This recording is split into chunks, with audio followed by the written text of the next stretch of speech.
The courtroom smelled like old wood and anxiety. Ilara Bennett stood before the bench, 18 years old and holding an envelope thick enough to change everything. The man across the aisle wore a suit that cost more than most people earned in a month, his silver hair slicked back like a predator who'd already tasted blood. Richard Blackwood leaned toward his attorney, whispering something that made the lawyer's mouth curve into a smile sharp enough to cut. Then he looked at Ilara with eyes that said she didn't belong here, didn't belong anywhere. "Your Honor, this girl has no connection to Rose Hartfield. She never met her. She belongs in foster care, not on that land." Ilara's hands shook, but she didn't lower them. The envelope felt heavier than it should, weighted with 16 years of trying and failing and trying again. She opened it carefully, and letters spilled across the table like proof of something everyone had told her didn't exist. My grandmother sent 263 letters to my mother over 16 years. Every single one was returned unopened. But she never gave up trying. The courtroom went still. Even the court reporter stopped typing. 263 times she tried to reach us. 263 times someone blocked her. My grandmother never stopped loving us, and I'm not letting you steal what she fought to protect. Something flickered across Richard's face, then disappeared behind his practiced mask. Fear, maybe, or recognition that he'd underestimated the girl with nothing to lose. The screen went black, and white letters appeared. 6 months earlier. October morning came cold to Pine Grove Children's Home. The kind of cold that seeped through single-pane windows and thin blankets and bones that had learned not to expect warmth. Ilara sat in the office that smelled like industrial cleaner and old paper, watching Mrs. Patterson shuffle through a folder that supposedly contained her entire life.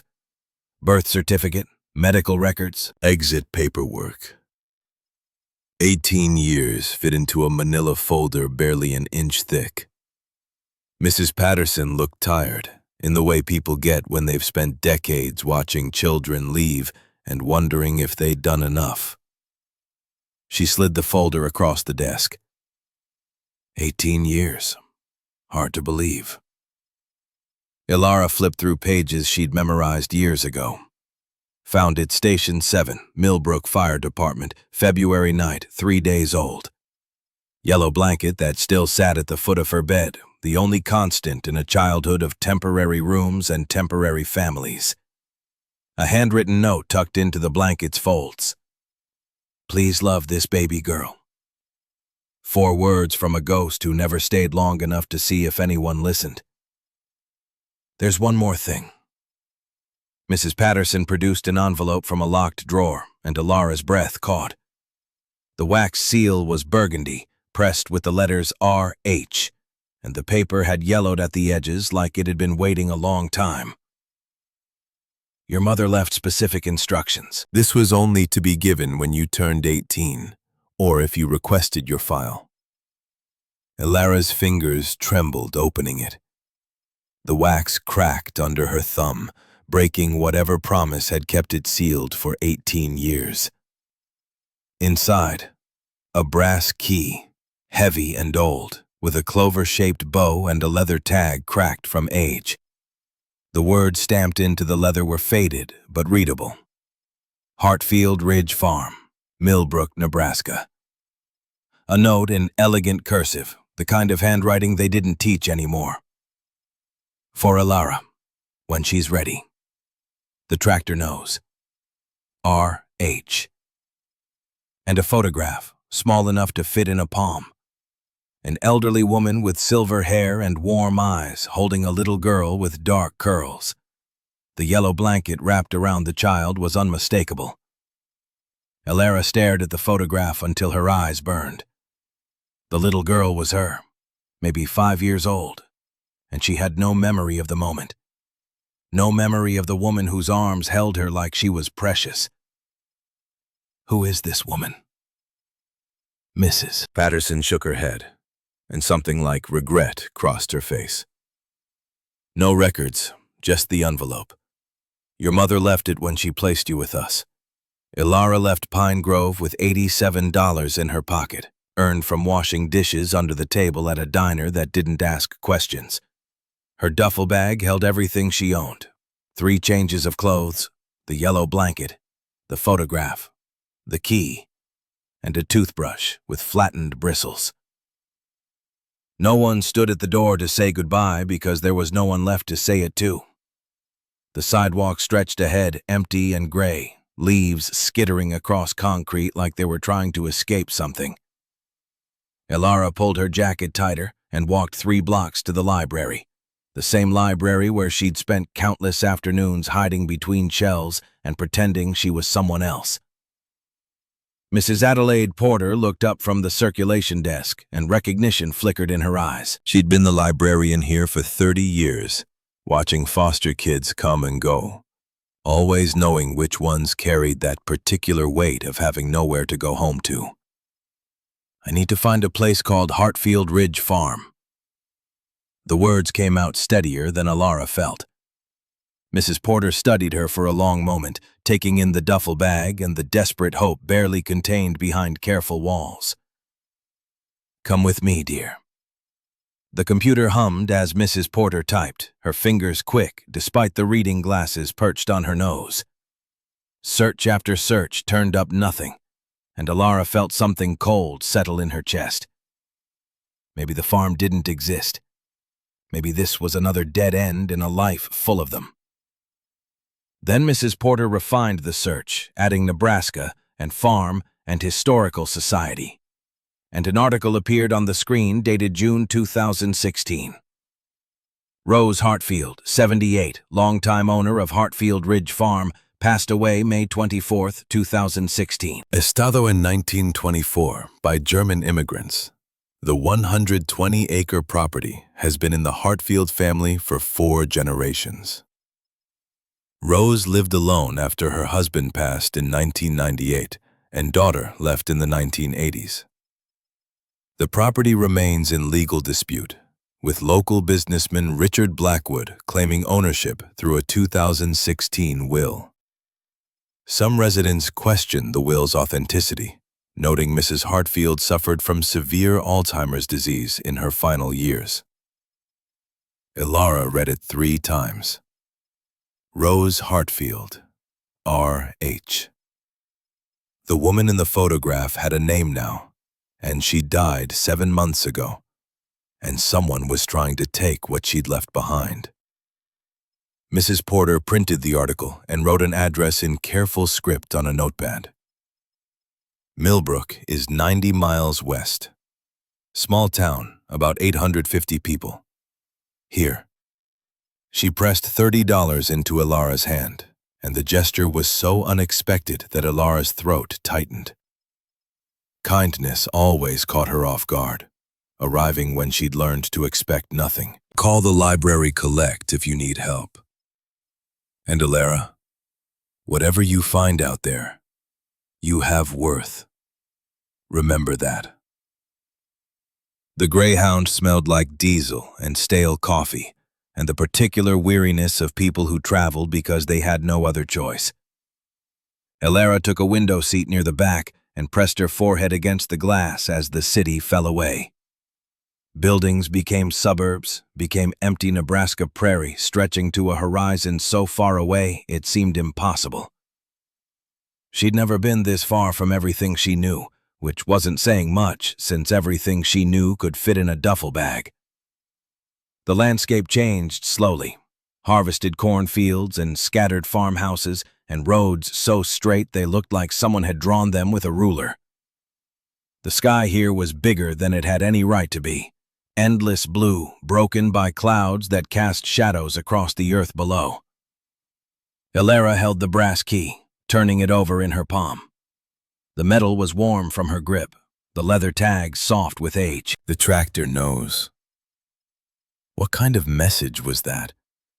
What was she supposed to find? The bus pulled into Millbrook just after 2 in the afternoon. The town looked like something from a postcard people sent when they wanted to prove small-town America still existed. Main Street stretched 4 blocks with buildings that couldn't be newer than the 1950s. A diner with a red neon sign, a hardware store with rocking chairs on the porch, a bank that looked like it had never heard of drive-through banking. A wooden sign at the town limits read, "Population 847." And Alara wondered if they updated it every time someone was born or died or finally gave up and left. The diner was the only place open during the afternoon lull. Brennan's Diner, the sign said. And through the window, Alara could see red vinyl booths and a counter with chrome-edged stools. Her stomach reminded her she hadn't eaten since yesterday, but $87 wouldn't last long if she spent it on food. The bell above the door chimed when she entered. A woman behind the counter looked up, and the coffee pot in her hand slipped, shattering against the floor in a spray of glass and dark liquid. Sienna. Alara froze.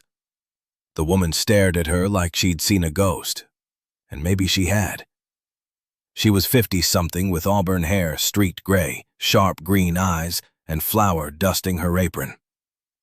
She crossed the distance between them in 3 strides, close enough that Alara could see her hands shaking. "No, you're not Sienna. You're her daughter." Alara? The sound of her own name from a stranger's mouth sent ice through Alara's veins. "How do you know my name?" "Because Sienna was my best friend. And Rose talked about you every single day for 6 years. The diner spun slightly. Alara gripped the back of a chair to stay upright while this stranger, who somehow knew everything, looked at her with eyes full of grief and recognition. The woman introduced herself as Colleen Brennan, and the story she told, sitting across from Alara in a corner booth, made the world tilt on an axis that had always been unsteady. Rose Hartfield was Alara's grandmother. The woman in the photograph, the woman who'd carved Alara's name onto a brass plate, who'd spent 6 years saving every penny and talking about the granddaughter she'd never met. Rose died in May, 7 months ago. Alzheimer's took her piece by piece starting in 2013. But in 2015, when her mind was still clear enough to know what was coming, she set up a trust. Everything she owned, the farm, her savings, all of it, for Alara. But after she died, Richard Blackwood showed up with a will dated March 2016. Claims Rose left everything to him. March 2016? Colleen's jaw tightened, and anger flickered in her eyes like a banked fire waiting for fuel. Rose had severe Alzheimer's by then. She couldn't remember her own name most days. There's no way she could sign legal documents. But Richard has lawyers, expensive ones from Omaha with leather briefcases and law degrees from schools that cost more than most people made in a lifetime. They were pushing it through court, and Alara had 30 days until the hearing that would decide if she had any claim to the only family she'd ever had. Who is Richard Blackwood? Colleen's expression went dark, the kind of darkness that came from knowing someone's capacity for cruelty. His father Henry worked for Rose's husband, got fired in 1989 for embezzling $30,000 over 10 years. The Blackwood family has hated the Hartfields ever since. Richard's been waiting 27 years for revenge. When Rose got sick, he saw his chance.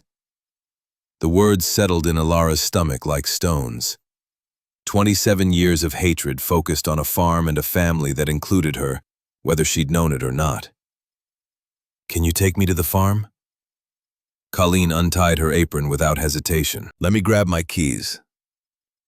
The pickup truck was a 1995 Ford F-150 with rust eating the wheel wells and a crack across the windshield. But the engine started on the first try. They drove east out of town on roads that turned from pavement to gravel, past fields of harvested corn stubble and scattered farmhouses growing farther apart. The late afternoon sun slanted golden across everything, turning the prairie into something that might have been beautiful if Alara's heart wasn't hammering against her ribs. A weathered wooden sign appeared at the turnoff, hanging crooked on a rusted post. Hartfield Ridge Farm, established 1924. The numbers seemed impossible. Nearly a century of history on land Ilara had never known existed. The driveway wound through tall grass and wild asters past their bloom. Then the buildings came into view, and something in Ilara's chest cracked open. A two-story white farmhouse with paint peeling in long strips. Some windows boarded with plywood that had itself weathered gray. A large barn faded from red to rust, its roof sagging but still intact. Fields stretching beyond, overgrown now, but showing traces of what they'd been when someone cared enough to tend them. Under a lean-to beside the barn sat a tractor, green paint faded to something closer to sage, rust claiming the wheel wells, tires half buried in weeds. Cobwebs stretched between the steering wheel and gear shift, like nature was trying to take back what humans had abandoned. But despite its condition, something about it seemed patient. Waiting. Ilara approached slowly, her boots crunching on gravel. Up close, the tractor looked ancient, a 1968 John Deere that might have been impressive once. She ran her hand along the cold metal, searching for whatever the key was supposed to unlock. Then she saw the brass plate bolted to the frame near the engine housing. Most of the surrounding paint had chipped away, but the engraved letters stood out clear. R. Hartfield, 1968. Below that, added later in smaller letters, for Ilara, my North Star. Ilara's knees went weak. She grabbed the tractor's wheel to stay upright while the world blurred around the edges. Her grandmother had carved her name here, claimed her as family even though they'd never shared a meal or a conversation or a single moment together. Rose talked about you constantly. Even when Alzheimer's took everything else, she remembered you. Colleen's voice came from somewhere far away. Ilara couldn't respond. The tractor seat was one of those old spring-loaded ones that lifted to reveal storage underneath. She tugged at it, but rust and time had sealed it shut. She pulled harder, putting her weight into it, and the hinges finally gave with a shriek of protest. Inside the shallow compartment sat a wooden box about the size of a shoebox, wrapped in oilcloth stained dark with age. The cloth had done its job, protecting what was inside. Ilara lifted it out with shaking hands, brushing away dirt and dead leaves. Dark wood with dovetailed joints that spoke of craftsmanship, a small brass lock on the front. The key slid in perfectly. The lock opened with a soft click that sounded too quiet for the magnitude of what it meant. The letter sat on top. 4 pages of careful handwriting. The letters shaky, but legible, like they'd been written by someone whose hands weren't steady anymore. Ilara read, standing there in the shadow of the tractor while the Nebraska wind picked up and the sun started its descent toward the horizon.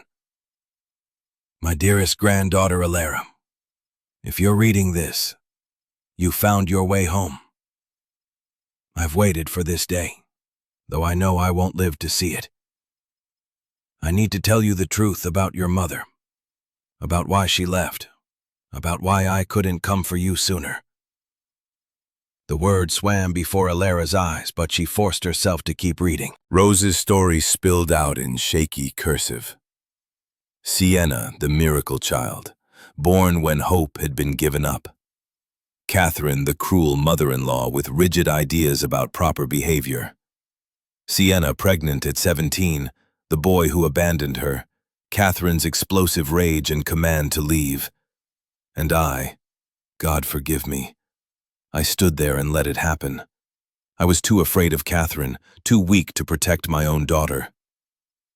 Ilara's throat closed around something that might have been grief or rage or both tangled together. Rose had tried to find Sienna after, hired detectives, spent every penny, but Sienna had disappeared into the vast anonymity of cities where people went when they wanted to vanish. Catherine died in 2008.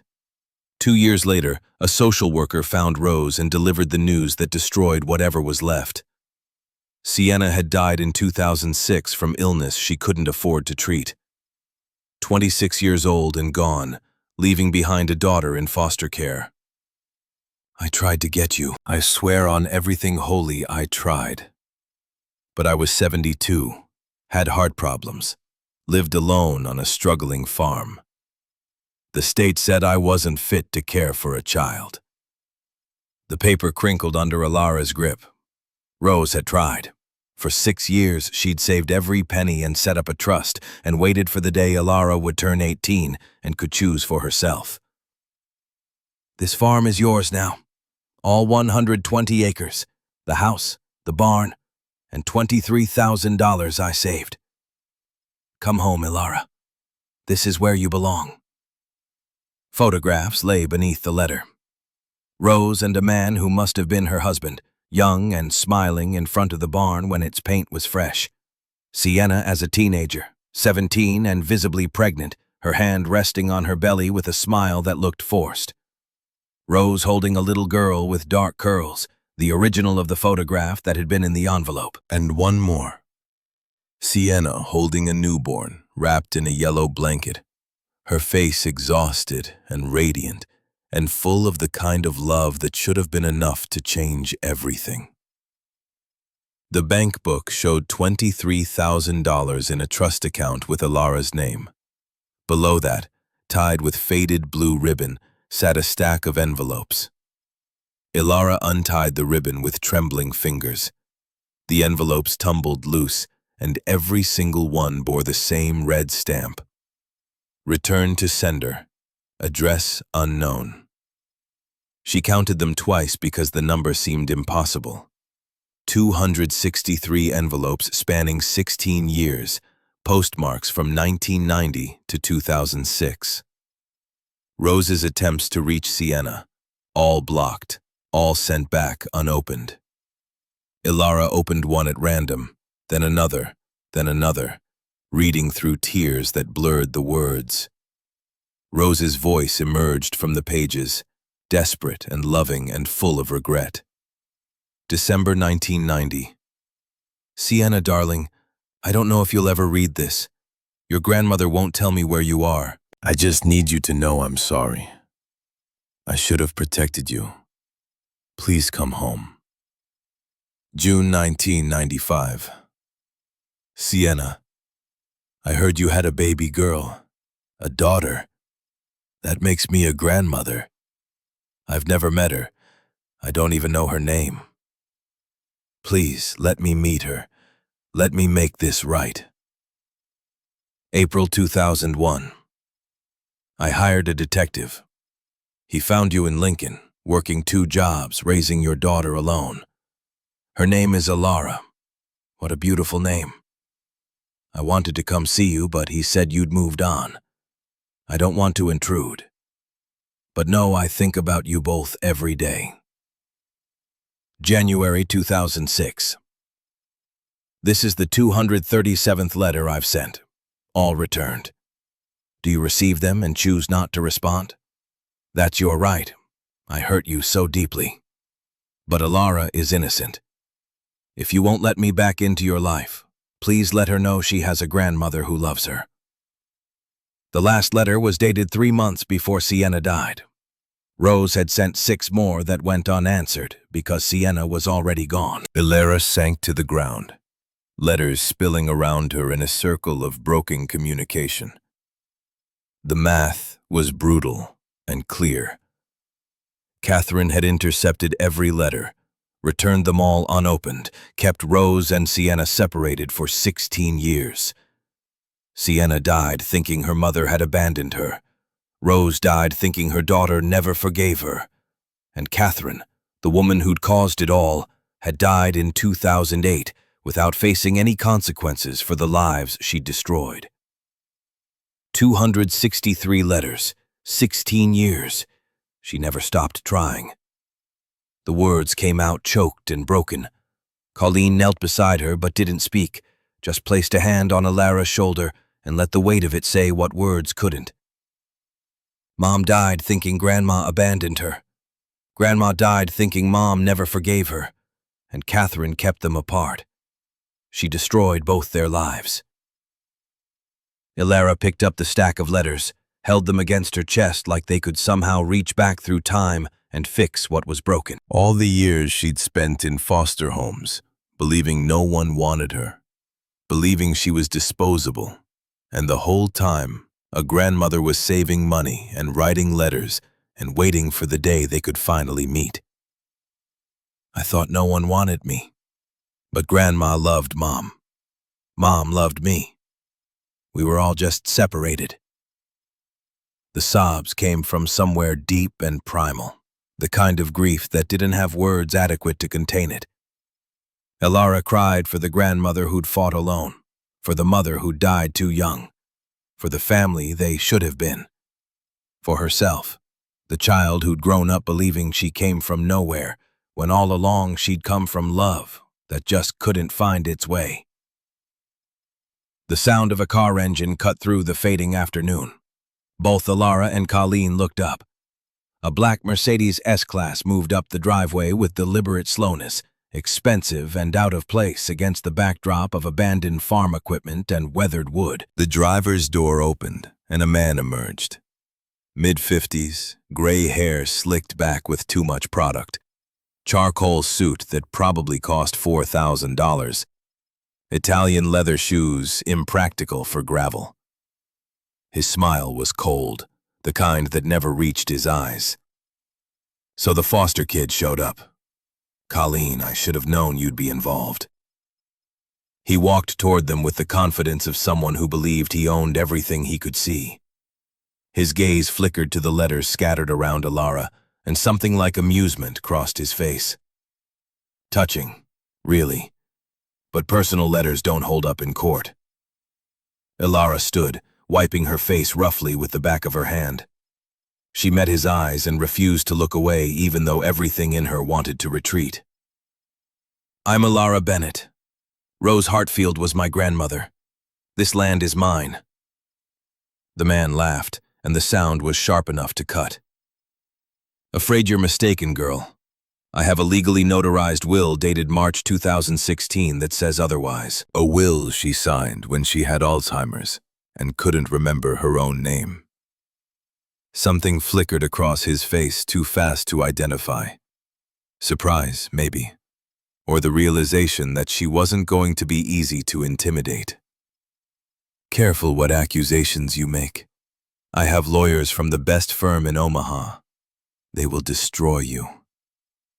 He stepped closer, invading the space between them, using his height and his expensive suit and his certainty like weapons. Here's what's going to happen. You're going to take your sad orphan story and your pile of old letters, and you're going to get back on whatever bus brought you here. Because in 30 days, when that court date arrives, this property becomes mine. And there's nothing you or anyone in this dying town can do about it. Ilara's fists clenched at her sides, but her voice came out steady. We'll see about that. Richard Blackwood held her gaze for a long moment, and she watched him recalculate. Then he laughed again, shaking his head like she'd told an amusing joke. Have it your way. But when you lose, and you will lose, don't say I didn't warn you. He gestured vaguely at Colleen and the town beyond. These people, they'll forget about you the moment you're gone, just like they forgot your mother, just like they forgot Rose. He returned to his Mercedes and drove away, leaving a cloud of dust that hung in the golden light. Ilara stood watching until the car disappeared, her body shaking with adrenaline and rage and something that might have been determination. That man has been planning this since his father was fired 27 years ago. He's dangerous. Colleen's voice carried warning, but Ilara barely heard it. She was looking at the farmhouse with its peeling paint and boarded windows, at the barn with its sagging roof, at the fields stretching toward a horizon that suddenly felt like possibility instead of emptiness. I don't care. I'm not leaving. The certainty in her own voice surprised her. 18 years of being shuffled between temporary homes and temporary families. 18 years of learning not to get attached because attachment always ended in loss.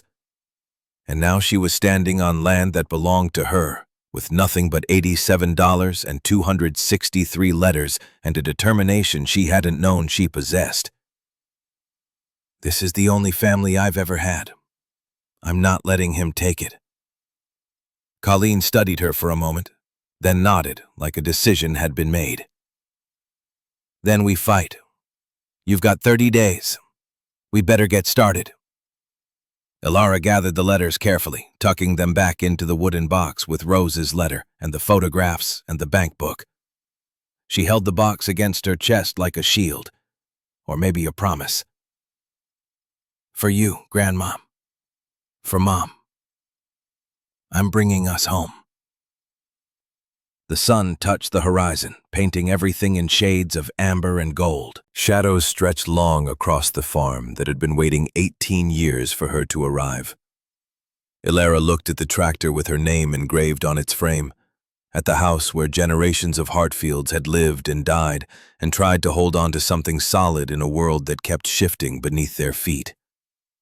She was home, and she was going to fight to keep it. Morning came too early. Gray light filtering through gaps in the boarded windows where Elara had spent the night curled on the farmhouse floor.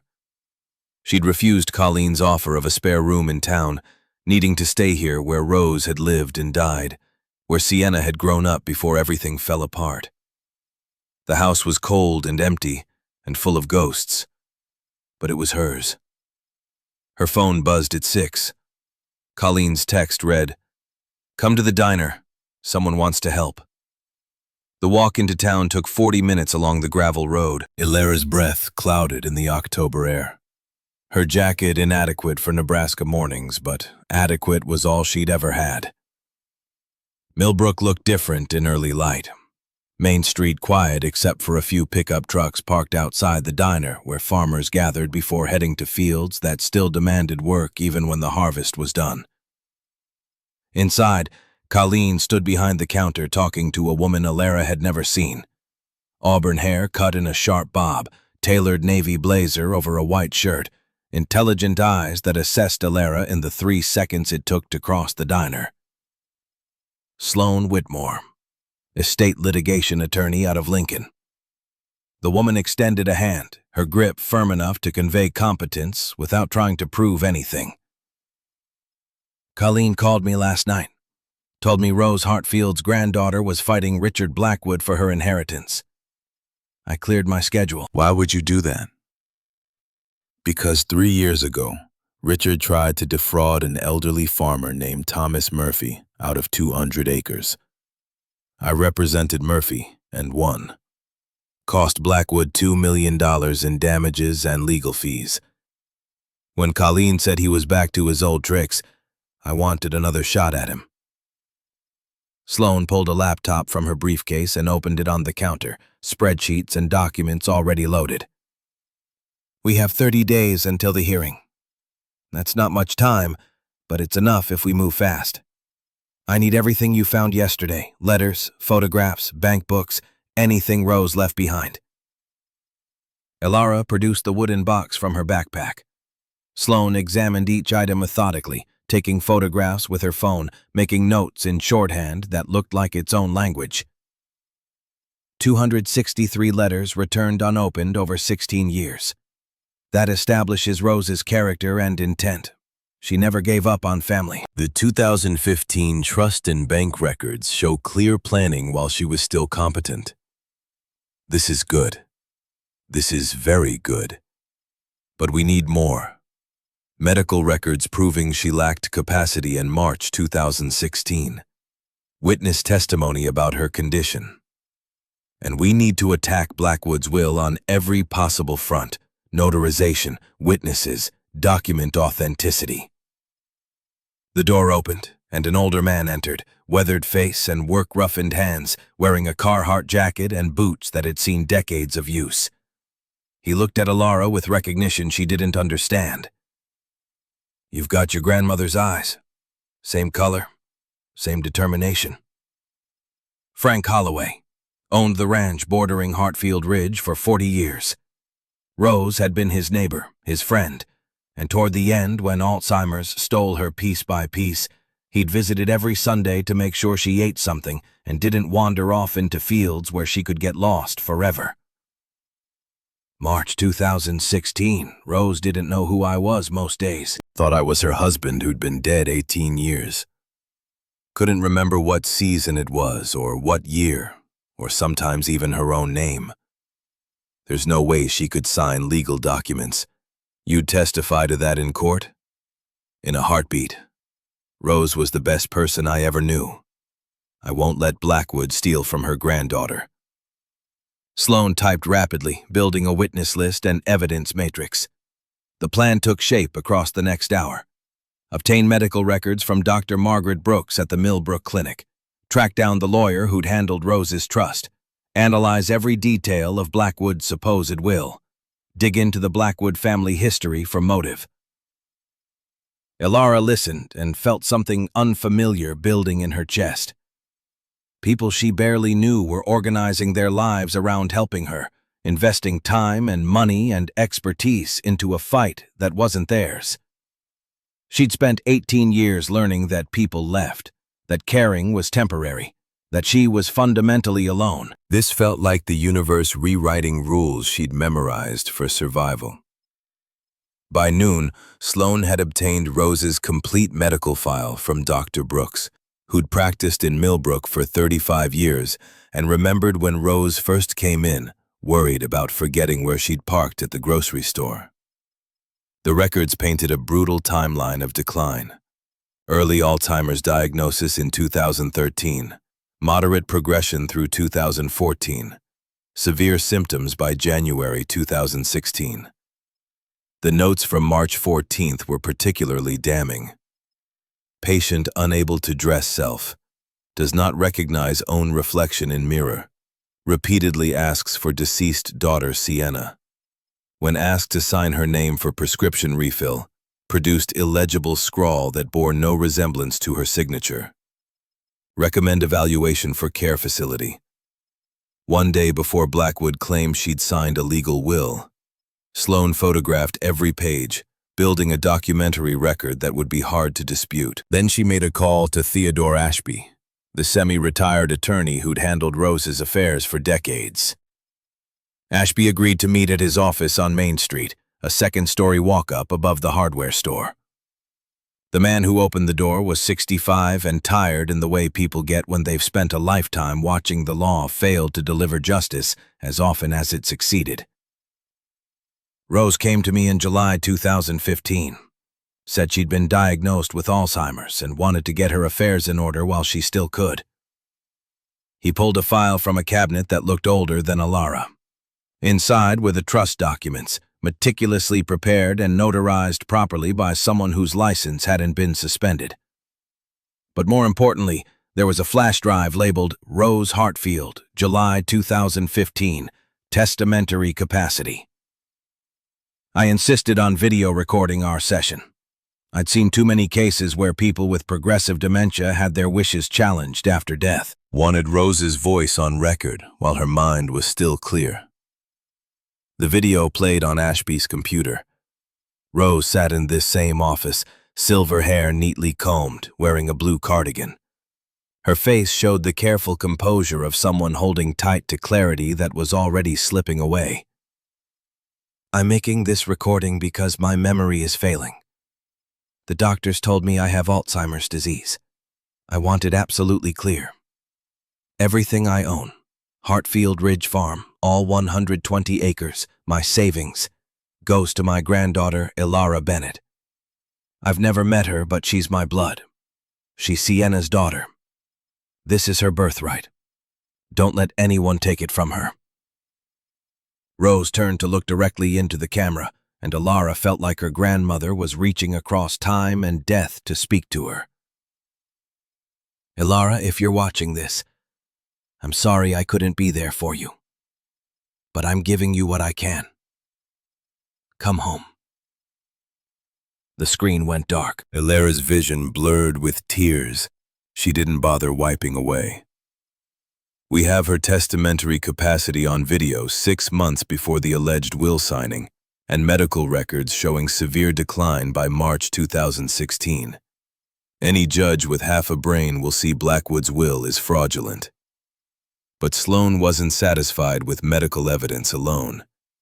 She turned her attention to the will itself, obtaining a copy through discovery demands Blackwood's lawyers couldn't refuse. The document claimed Rose had signed it March 15th, leaving her entire estate to Richard Blackwood, in gratitude for loyal assistance and friendship. 2 witnesses supposedly present, James Murphy and Susan Rodriguez, notarized by Roger Walsh of Millbrook. Sloan started with the notary. Roger Walsh ran a small accounting office 2 blocks from the diner, the kind of one-man operation that barely stayed afloat doing taxes for farmers who didn't trust computers. She walked in unannounced with Ilara following, her briefcase swinging like a weapon. Roger looked up from his desk, and something like fear crossed his face when he recognized Sloan. "Miss Whitmore, I heard you were in town." "Mr. Walsh, I need to ask you about a notarization you performed March 15th, 2016. Rose Hartfield's will."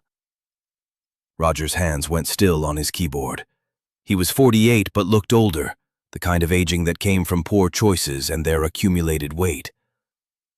"I notarized lots of documents. I'd have to check my records." "Let me save you the trouble." Sloan placed a document on his desk. "Official letterhead from the Nebraska Secretary of State. Your notary license was suspended February 20th, 2016. 1 month before you allegedly notarized Rose Hartfield's will, which means you were legally prohibited from notarizing anything." The color drained from Roger's face. His mouth opened, but no sound came out. "State records show you were notified of the suspension via certified mail. 3 separate letters sent to this address. You signed for all of them. I didn't realize it must have been an administrative error. Administrative errors don't result in 3 certified letters. How much did Richard Blackwood pay you to notarize that will illegally?" Roger stood abruptly, his chair scraping against worn linoleum. "I need to consult my attorney before answering any more questions." "That's your right, but you should know I've already referred this matter to the county prosecutor. Notarizing documents with a suspended license is a criminal offense. Add in the fact that you were paid to do it, and you're looking at fraud charges." She left her business card on his desk and walked out. Ilara followed, her mind spinning with the implications. He actually did it. Blackwood paid someone to forge notarization. Not just someone. Someone whose license was already suspended, which means he knew he was breaking the law. That's conspiracy to commit fraud, and it gives us leverage. Back at the diner, Sloan pulled up bank records she'd subpoenaed from Roger's accounts. There it was. A wire transfer for $15,000 from an LLC registered to Richard Blackwood, dated March 20th, 5 days after the supposed will signing. The witnesses were next. James Murphy didn't exist. No one by that name in Nebraska, no social security match, no driver's license. A fabricated identity. Susan Rodriguez was real, but when Sloan reached her by phone in Omaha, the woman's confusion was genuine. "I never witnessed any will. I've never been to Millbrook. I work 60 hours a week waitressing at 3 different restaurants. Someone must have stolen my information." Sloan recorded the conversation with permission, adding it to a growing file of evidence that made Blackwood's will look less like a legal document and more like a poorly executed crime. Then she brought in a forensic document examiner, a specialist who testified in 40 states about handwriting analysis and document fraud. The woman studied Rose's known signatures from checks and letters written before her decline, comparing them to the signature on Blackwood's will. The report came back definitive. Different pressure patterns, inconsistent letter formation, tremor characteristics that don't match the progression of Rose's documented hand tremors from Parkinson's that developed alongside her Alzheimer's. High probability of forgery. But the most damning evidence came from digital forensics. Sloan hired a specialist from Lincoln who examined the PDF metadata of Blackwood's will. The man worked for 3 hours, pulling apart the electronic fingerprints embedded in the file. This document was created August 17th, 2016, not March. The creation date, modification date, and embedded timestamps all confirm it. Someone made this file 3 months after Rose Hartfield died and backdated the signing date. Can you testify to that in court? Absolutely. I can show the judge the raw metadata. It's impossible to fake this level of technical evidence. Ilara watched the case build across 3 days, evidence accumulating like stones in a wall that would either protect her or bury her depending on which side the judge believed. But between the legal maneuvering, she kept exploring the farm, searching for anything else Rose might have left behind. The barn smelled like old hay and motor oil and time. Sunlight filtered through gaps in the boards, illuminating dust motes that danced in the still air. Ilara moved carefully around rusted equipment and coils of wire, looking for the loose board Colleen had mentioned. She found it near the loft ladder, hidden behind a workbench that had probably been there since 1924. The board came free easily once she knew where to push, revealing a shallow cavity in the wall. Inside was a tin box decorated with faded flowers, the kind that might have held cookies once. Ilara lifted it out carefully, her heart hammering. The lid opened with a creak of corroded hinges. A diary. Floral cover worn soft with handling, pages yellowed but intact. The first entry was dated September 1987 in rounded teenage handwriting. My name is Sienna Hartfield, and I am 15 years old. I hate this house. Ilara sat on the barn floor and read her mother's life in fragments. Typical teenage frustrations about homework and boys, and a mother, Catherine, who criticized everything. A father, Rose's husband, who was kind but too passive to stand up to his wife. Dreams of leaving someday, going to college, becoming someone who mattered. Then the entries shifted. March 15th, 1989. Written in handwriting that shook with emotion. Henry Blackwood got fired today. Dad caught him stealing from the equipment fund. He'd been doing it for years. Tools, money, even some of Grandma Catherine's jewelry once. When Dad fired him, Henry was furious. Red-faced, veins bulging, spit flying when he shouted. He told Richard right in front of me, like I wasn't even there, like I was furniture. Someday the Hartfields will pay for humiliating my family. That farm should have been ours. Richard smiled. This cold smile he's had since we were kids playing in the schoolyard. Richard Blackwood is dangerous. I see it in his eyes, the way he looks at people like he's calculating how much damage he could do if he decided to bother. He's the kind who waits, who plans, who never forgets a slight or forgives an insult. He'll hold on to this grudge forever, and someday he'll find a way to make us pay. I hope I'm wrong, but I don't think I am. Ilara read the words 3 times. 27 years ago, Richard had been promised revenge by his father, and he'd waited patiently through marriage and business success and the slow death of everyone who'd humiliated the Blackwood name. Waited until Rose was vulnerable and alone and incapable of defending herself. She carried the diary back to town. Sloan read the entry and smiled grimly. Motive. We can trace his grudge back nearly 3 decades. This is excellent. It's not excellent. It's sick. He destroyed my family because his father was a thief who got caught. I know. But in court, this proves premeditation. It shows he's been planning this for years, which makes his sudden appearance with a will right after Rose's death look exactly like what it is. Calculated revenge disguised as legal inheritance. Colleen drove Ilara to the cemetery on the east side of town. Millbrook Cemetery occupied 5 acres beneath oak trees old enough to have witnessed the town's entire history. Rose and Sienna were buried in the newer section, their graves side by side. Ilara knelt in the grass between them, placed the wooden box with 263 letters on the ground where both headstones could see it, and wept without words. Some grief was too large for language. Colleen stood at a respectful distance, understanding that certain moments required solitude, even in the presence of others.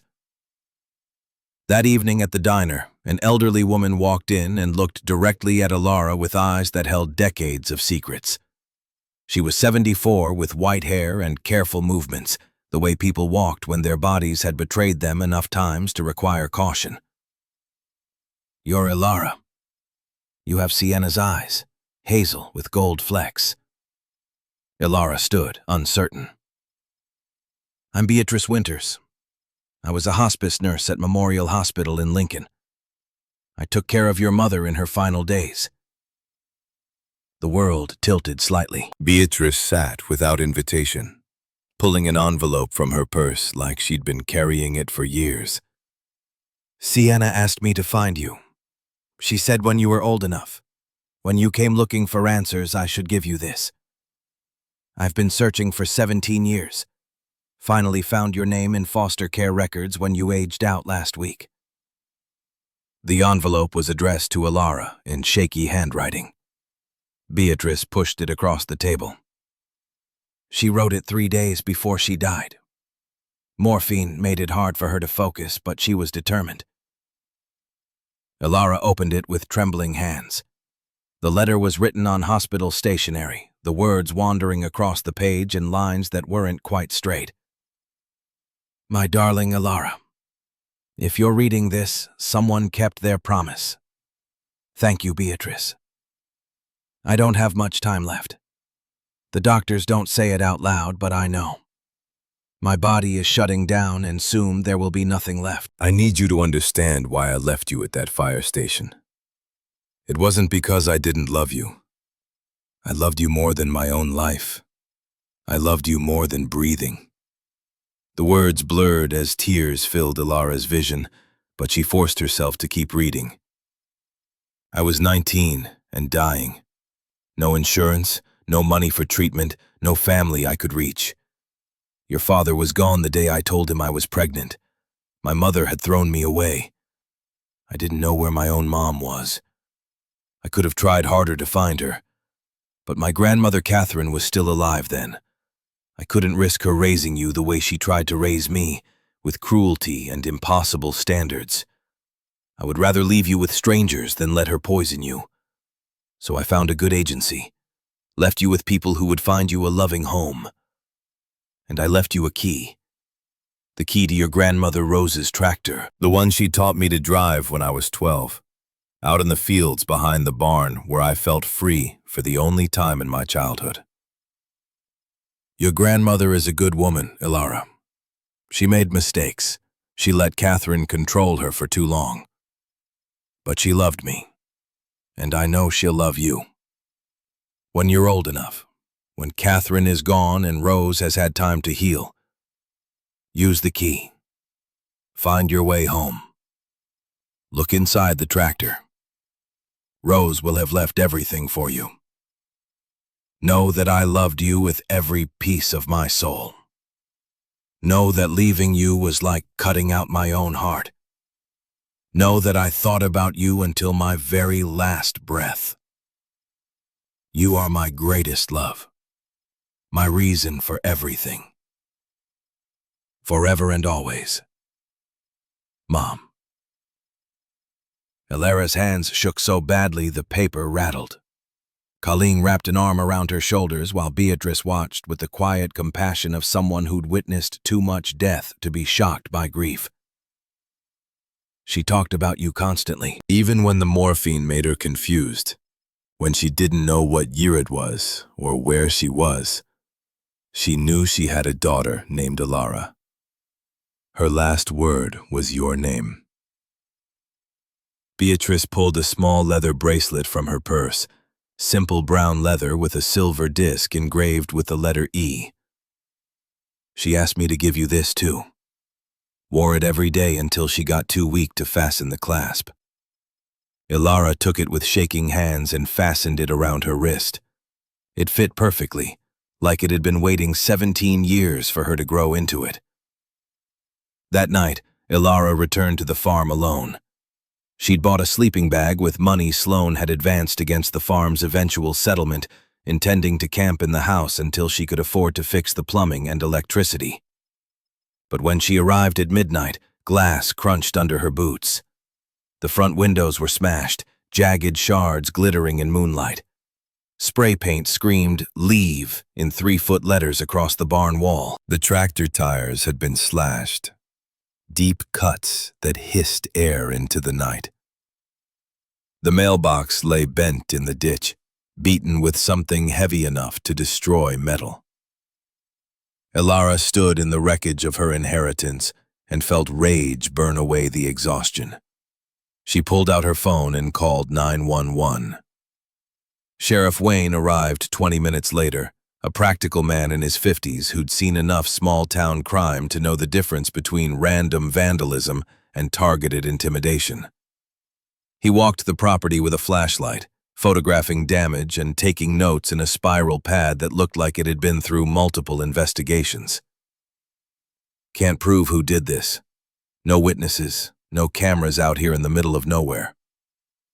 But then he lowered his voice, glancing back at his patrol car where his radio crackled with dispatch chatter. Off the record, Richard Blackwood's been making threats around town, telling people if you don't drop your claim, things will escalate. I can't prove it's him, but I know it is. Seen men like him my whole career. They think money buys them immunity from consequences. Don't let him scare you off. That's what he wants. The sheriff left just before dawn.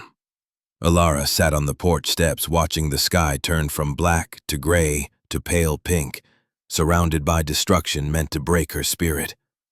Instead, it crystallized something that had been forming since she first touched the brass key.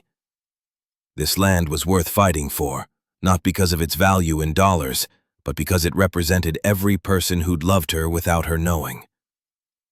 Sunrise brought something unexpected. Pickup trucks started arriving around 7, farmers in work clothes and boots caked with field mud. Frank Holloway emerged from the first truck carrying a box of new window glass. Behind him came a carpenter Ilara didn't recognize, then 3 women from Colleen's church, then more people until 20-some strangers filled the farmyard. Frank approached with the measured confidence of someone who'd lived through enough to know which battles mattered. Heard what happened. Figured you could use help fixing it.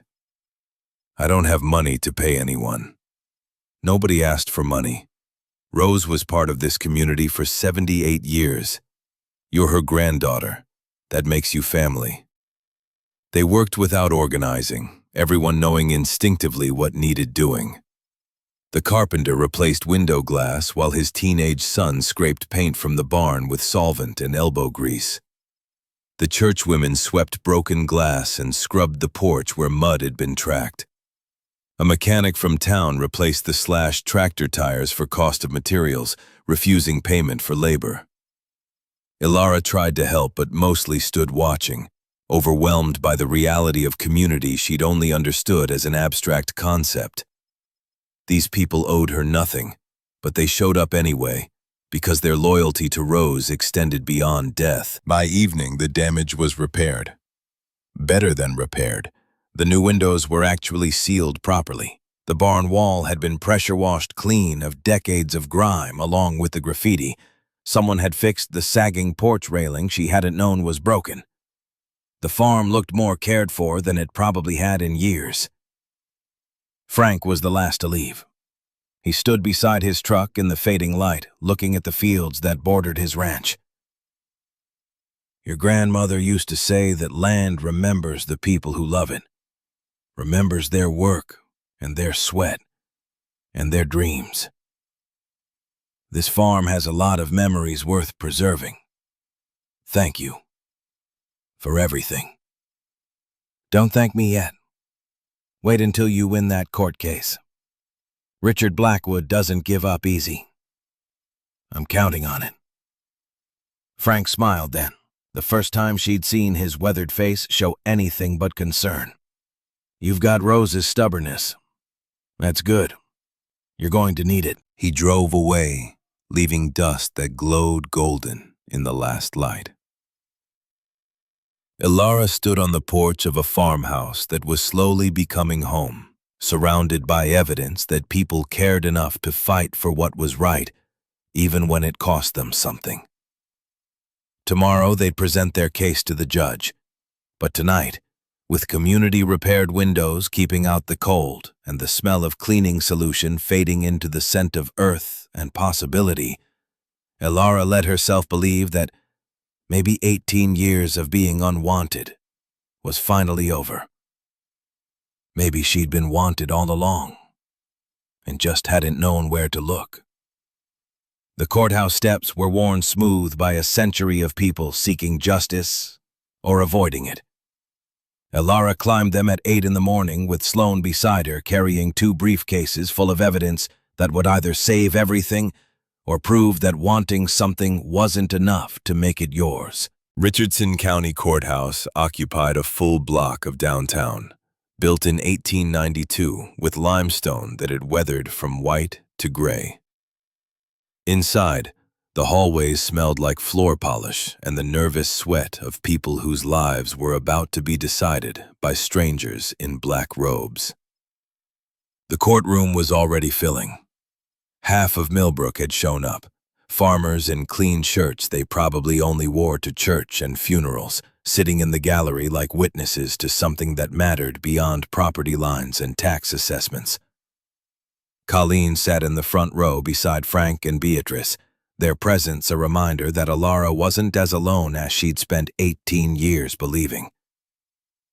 Richard Blackwood entered from the opposite door with his attorney Jonathan Pierce, a man whose suit probably cost more than the average Millbrook resident earned in 3 months. They took their table with the confidence of people who'd won before and expected to win again. Judge Elizabeth Morrison emerged from chambers at precisely 9. 62 years old, with steel gray hair pulled back severely, she'd presided over this court for 15 years with a reputation for cutting through nonsense and punishing anyone who wasted her time with lies. "All rise." The bailiff's voice echoed off the high ceiling. Everyone stood. The judge took her seat and surveyed the courtroom with eyes that missed nothing. "Be seated. Case number 2023 CV 447. Bennett versus Blackwood, contested estate of Rose Hartfield. Opening statements." Pierce stood first, buttoning his jacket with practiced precision. "Your Honor, this is straightforward estate law. Rose Hartfield executed a valid will on March 15, 2016, properly notarized and witnessed according to Nebraska statute. That will supersedes any previous documents. My client, Richard Blackwood, was a friend to Mrs. Hartfield in her declining years, providing companionship and assistance when she had no one else." The will reflects her gratitude. He gestured toward Ilara with something approaching pity. The plaintiff is a foster child who never met the decedent, has no documented relationship with her, and is being manipulated by opportunistic locals who see a chance to overturn a legitimate document for their own gain. Sloan rose without hurrying, letting silence stretch until everyone leaned forward slightly. "Your Honor, this case is about fraud. Richard Blackwood forged a will to steal land from a family he's harbored a grudge against for 27 years. We will prove that Rose Hartfield was mentally incapacitated in March 2016 and could not have signed any legal document. We will prove the notarization was illegal. We will prove the witnesses don't exist. And we will prove Mr. Blackwood's motive traces back decades to his father's firing for embezzlement." She placed a hand on the stack of evidence binders. Rose Hartfield spent the last 6 years of her life preparing for this moment. She knew people like Richard Blackwood existed, and she protected her granddaughter the only way she could, with meticulous documentation of her true wishes. We're here to honor those wishes. The judge made a note on her legal pad. Proceed with evidence. Sloan called Dr. Margaret Brooks first. The doctor took the stand wearing the same practical clothes she'd probably worn to the clinic that morning, her gray hair cut short for efficiency rather than style. Dr. Brooks, you treated Rose Hartfield from 2013 until her death in 2016? Yes. I diagnosed her Alzheimer's disease in August 2013 after she came in concerned about memory lapses. Can you describe the progression of her condition? Dr. Brooks pulled reading glasses from her pocket and consulted notes she'd brought. Initial symptoms were mild, forgetting appointments, misplacing items. By 2014, it had progressed to moderate decline. She needed reminders for basic tasks, sometimes got confused about dates. By January 2016, she was in severe decline. Couldn't recognize close friends consistently, had difficulty with basic self-care, showed significant confusion about time and place. What was her condition in March 2016? Dr. Brooks looked directly at Richard Blackwood when she answered. March 14th, one day before the alleged will signing, I documented that Rose couldn't dress herself, didn't recognize her own reflection, and repeatedly asked for her daughter, who'd been dead for 10 years. When I asked her to sign her name for a prescription refill, she produced an illegible scrawl that bore no resemblance to her signature. I recommended evaluation for a care facility because she could no longer safely live alone. Could she have had capacity to understand and sign a legal will the next day? Absolutely not. Late-stage Alzheimer's doesn't allow for brief periods of legal competency. The damage is permanent and progressive.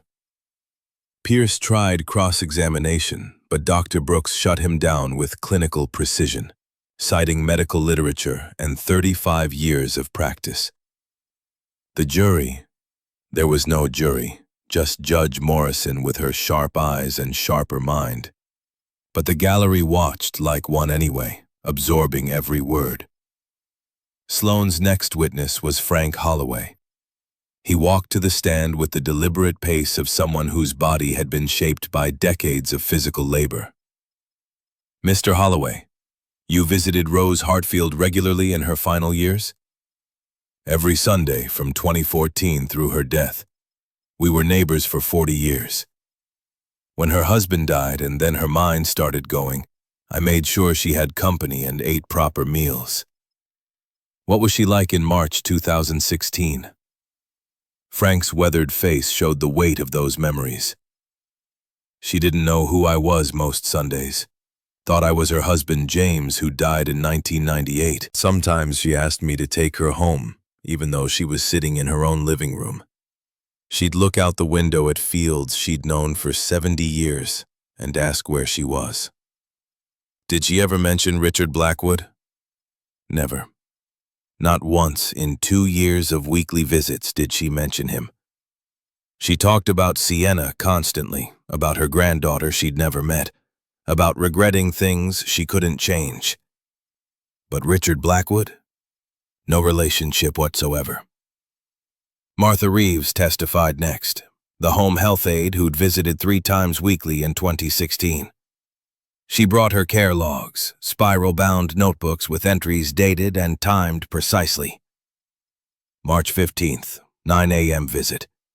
Client disoriented, thought I was her sister who died in the 1950s. Asked me repeatedly what year it was. Became agitated when I tried to help her change clothes, insisted she needed to pick up her daughter from school. Her daughter had been dead 10 years. Could she have signed legal documents that day? Ms. Reeves looked at Pierce with something approaching disgust. She couldn't sign her own name. I watched her try to write a grocery list.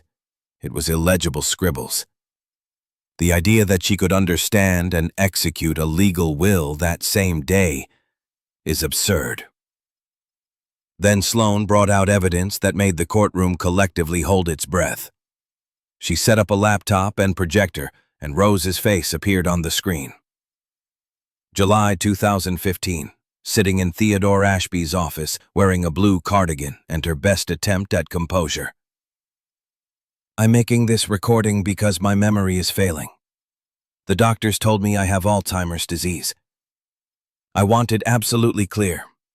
Everything I own, Hartfield Ridge Farm, all 120 acres, my savings, goes to my granddaughter Ilara Bennett. I've never met her, but she's my blood. She's Sienna's daughter. This is her birthright. Don't let anyone take it from her. Rose turned toward the camera, and several people in the gallery wiped their eyes. Ilara, if you're watching this, I'm sorry I couldn't be there for you, but I'm giving you what I can. Come home. The video ended. Silence filled the courtroom like water finding its level. Even Pierce seemed momentarily uncertain how to counter a dead woman speaking her truth so clearly. Judge Morrison leaned forward. When was this recorded? July 2015, Your Honor.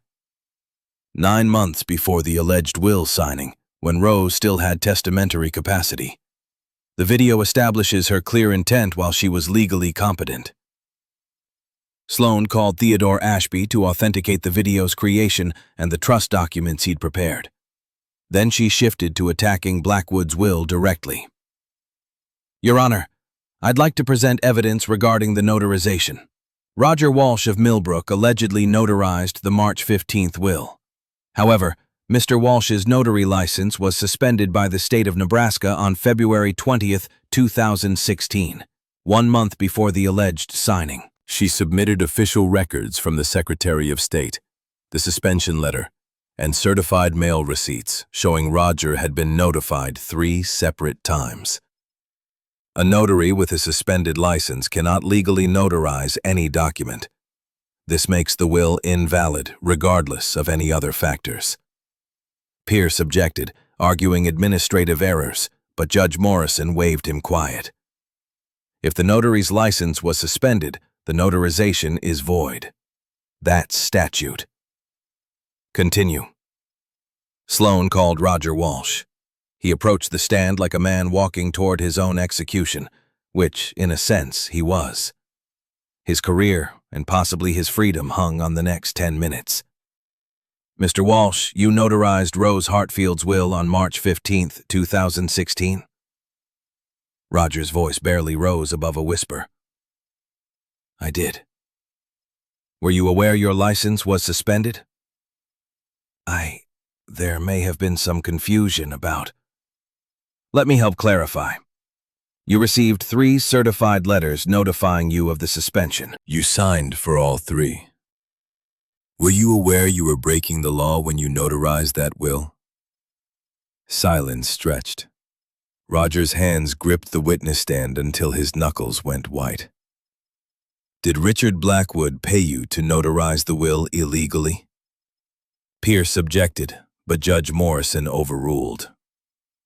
Answer the question, Mr. Walsh. Roger's face crumbled. $15,000. Wire transfer 5 days after I notarized the document. He said it was a rush job, that Rose wanted to change her will before she got worse. I needed the money. My business was failing. I didn't think about the consequences. The courtroom erupted. Judge Morrison's gavel cracked like thunder. Order! Mr. Walsh, you're admitting to notarizing a legal document with a suspended license in exchange for payment? Yes, Your Honor. You understand you've just confessed to criminal fraud in my courtroom? Roger nodded miserably. 2 deputies approached as the judge instructed them to take him into custody. He was led out while the gallery watched in stunned silence. Sloan didn't pause. Your Honor, I also have testimony from Susan Rodriguez, one of the alleged witnesses. Ms. Rodriguez submitted a sworn affidavit stating she never witnessed any will, has never been to Millbrook, and was working 60 hours a week waitressing in Omaha during March 2016. Someone used her identity without permission. As for the second witness, James Murphy, No person by that name exists in Nebraska. No social security match, no driver's license, no record of existence. A fabricated identity. She pulled out the forensic document analysis. A handwriting expert examined Rose's known signatures against the signature on Blackwood's will. His conclusion? Inconsistent pressure, different letter formation, tremor patterns that don't match Rose's documented hand tremors from Parkinson's disease. High probability of forgery. Finally, she brought out the digital forensics report. The PDF of this will was created August 17, 2016, not March. The metadata, creation date, modification date, embedded timestamps, all confirm it was made 3 months after Rose's death and backdated. She let that sink in before continuing. Someone created this document after Rose Hartfield could no longer object, used a notary they'd paid to break the law, invented witnesses, and forged her signature. The question isn't whether this will is fraudulent. The question is why Mr. Blackwood committed fraud to steal from an Alzheimer's patient. Sloan pulled Sienna's diary from evidence. This is Sienna Hartfield's diary from 1989. Entry dated March 15th. Henry Blackwood got fired today for stealing. He told Richard right in front of me, "Someday the Hartfields will pay." Richard smiled that cold smile. "He's dangerous. He'll hold this grudge forever." She looked at Richard directly. 27 years. That's how long Richard Blackwood waited for Rose to become vulnerable enough to attack. This isn't about property. It's about revenge for his father's humiliation. Pierce tried to object, but Judge Morrison cut him off. "I'll hear from Mr. Blackwood himself. Take the stand." Richard stood with visible reluctance. Under oath, he recounted a version of events where he'd been Rose's friend, visiting regularly, earning her gratitude through selfless assistance. Sloan approached for cross-examination like a predator who'd finally cornered prey. "Mr. Blackwood, you claim you visited Rose regularly. Can you name a single person who witnessed these visits?" "People weren't always there when according to testimony from 3 separate individuals who were at Rose's home multiple times per week, no one ever saw you visit." "Explain." "I maintained her privacy." "How convenient. Did you visit Rose before 2016? Richard hesitated. "Occasionally." "Define occasionally. Once a month? Once a year?" "I don't recall precisely. I'll help you. According to testimony from 6 Millbrook residents, you had no relationship with Rose Hartfield before March 2016. You appeared suddenly with a will 1 month after her death. Doesn't that seem suspicious? Rose wanted to change her will. She contacted me. Why would she contact you specifically?" "We were acquainted through community connections. Your father Henry worked for Rose's husband in the 1980s, correct?" "That was decades ago and has no relevance." "Answer the question. Your father worked for the Hartfield family?" "Yes. And he was fired in 1989 for embezzling $30,000, correct?" Richard's jaw tightened. "There were allegations, but there were police reports. Your father stole from the Hartfield family for 10 years and was caught. Did your father resent being fired?" "I don't know what my father felt." "You don't remember him telling you, in front of Sienna Hartfield, that someday the Hartfields would pay for humiliating him? That's hearsay from a dead woman's diary. It's contemporary documentation of a threat. Did your father tell you the Hartfield farm should have belonged to your family?" Richard's composure cracked. "My father gave his life to that farm. 20 years working land he could have owned if he hadn't been a thief?" Richard's face flushed red.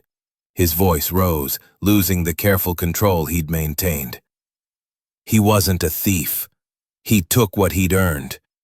The Hartfields treated him like hired help when he'd made that farm profitable." "So you believe your father deserved the farm?" He deserved respect. He deserved recognition. Instead, James Hartfield humiliated him in front of the entire town. And you waited 27 years for revenge. The word hung in the air. Richard realized his mistake, saw it reflected in the judge's expression and Sloane's slight smile. I didn't. That's not what I meant.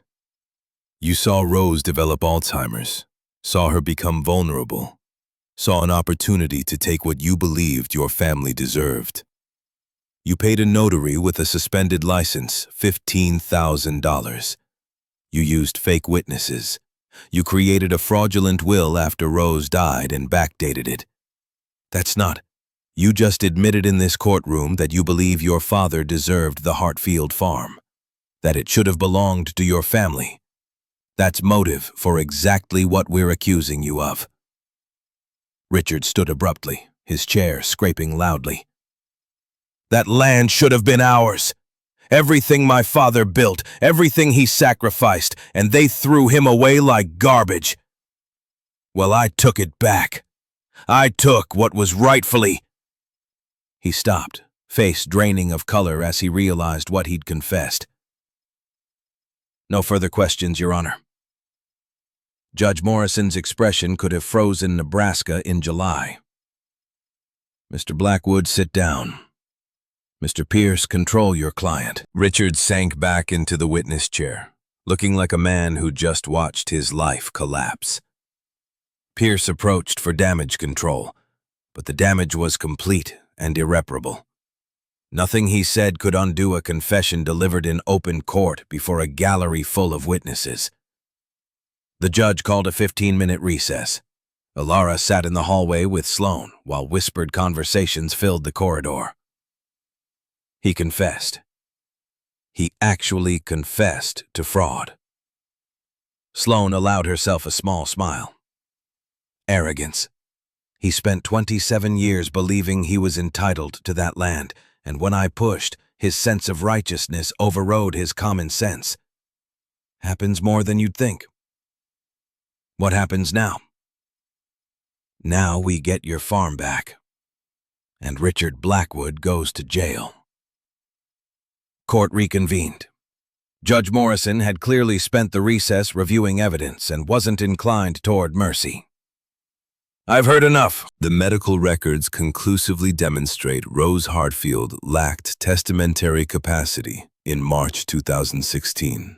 The video from July 2015 establishes her clear intent while competent. The notary's suspended license invalidates the notarization. The witnesses don't exist or deny involvement. The digital forensics prove the document was created after Mrs. Hartfield's death. She looked at Richard with contempt. Most damning is Mr. Blackwood's own testimony, admitting to a motive for fraud and confessing, in my courtroom, that he took the property believing it belonged to his family. Her gavel came down once, hard. I find the will dated March 2016 to be fraudulent. The trust established July 2015 remains valid and enforceable.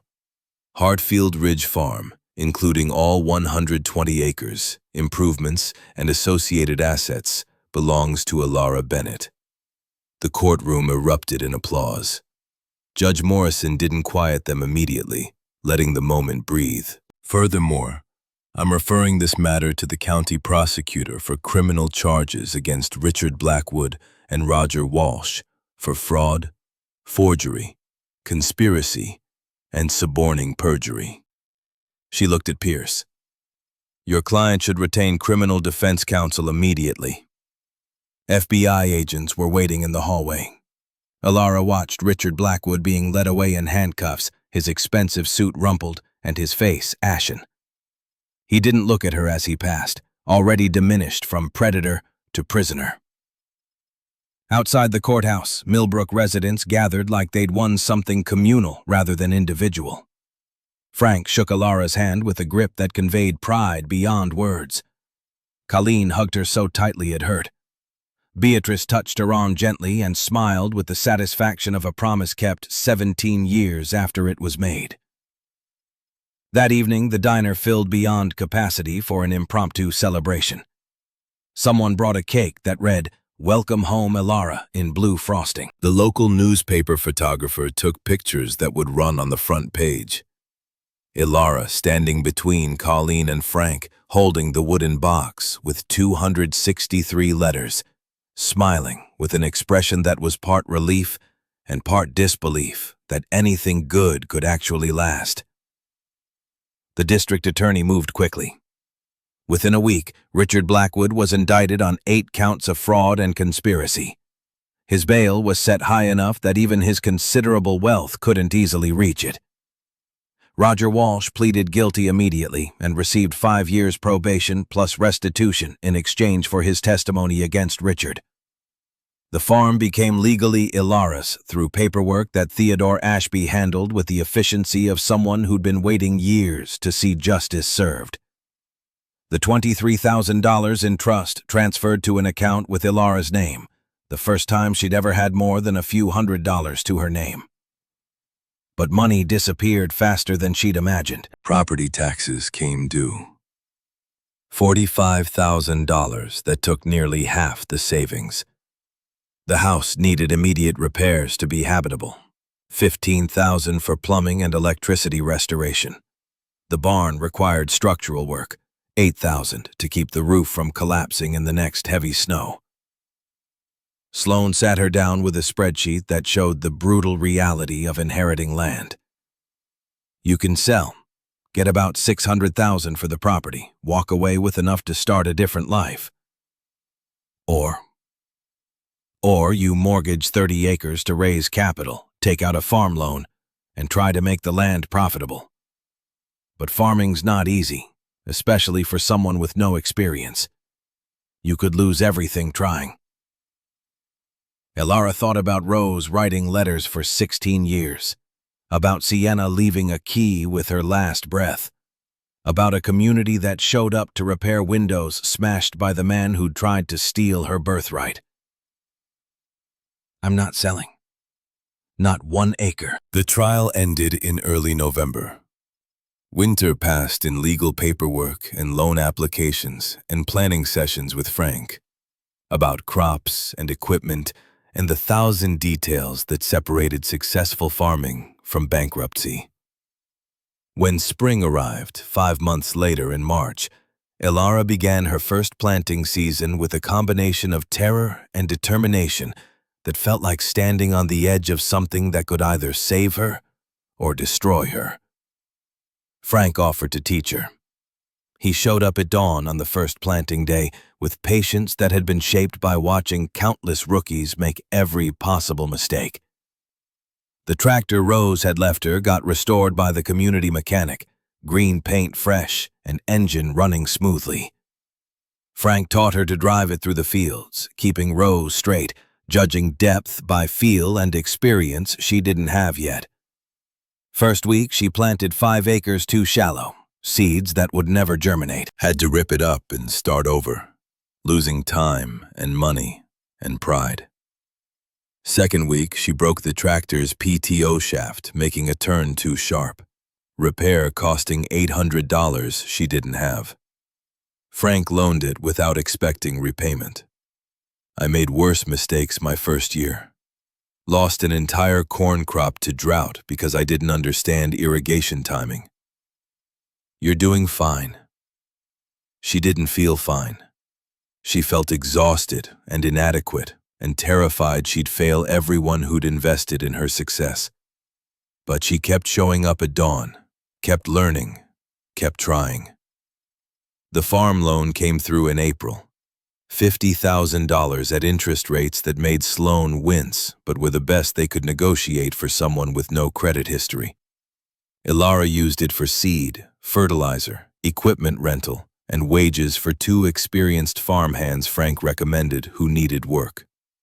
She planted 80 acres in corn and soybeans, standard Nebraska crops that didn't require expertise she didn't possess. Left 40 acres wild for conservation programs that paid modest subsidies.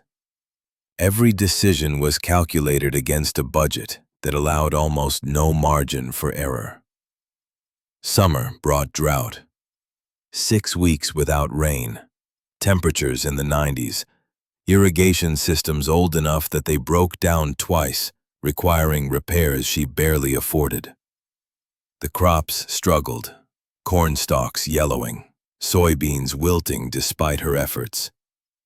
Ilara worked 18-hour days hauling supplemental water, adjusting irrigation schedules, doing everything the farmhands and Frank suggested. She lost 15 pounds she didn't have to spare. Her hands developed calluses that split and bled. Exhaustion became a permanent condition. July brought the rain finally. Massive storms that dumped 3 inches overnight. The crops revived. Not perfect, yields would be below average, but alive and growing.